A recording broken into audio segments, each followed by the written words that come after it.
Hi అండి, అందరికీ నమస్కారం.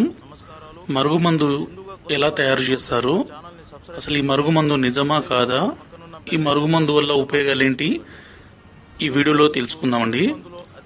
ఈ మరుగుమందు అనేది మన పూర్వకాలం నుంచే ఉన్నదండి.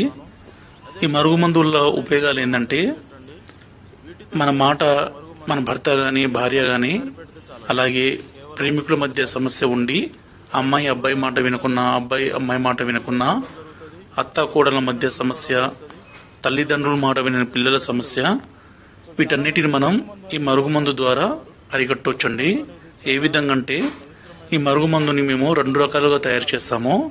స్వయంగా మా తండలో మేము తయారు చేస్తామండి. అందువలన ఎలాంటి చిన్నపాటి సైడ్ ఎఫెక్ట్స్ కానీ, ఎలాంటి చిన్నపాటి అనారోగ్య సమస్యలు కానీ ఉండవు.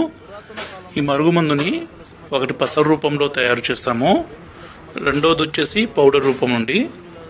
ఈ పసరు రూపంలో తయారు చేసిన మరుగుమందుని బట్టలకి, చెప్పులకి, తలకి, శరీర భాగాలకి పూయడం ద్వారా ఎంతటి కఠిన మనసున్నా, ఎంతటి కఠిన హృదయం ఉన్నా సరే వాళ్ళు ఖచ్చితంగా చేంజ్ అయిపోతారండి. అదేవిధంగా పౌడర్ రూపంలో తయారు చేసిన మరుగుమందుని అన్నంలో కానీ, కూల్ డ్రింక్స్లో కానీ, కర్రీస్లో కానీ, జ్యూస్లో కానీ, స్వీట్లో కానీ కలిపి ఇవ్వచ్చండి. ఎలాంటి వాసన కానీ, ఎలాంటి టేస్ట్ కానీ ఉండదండి.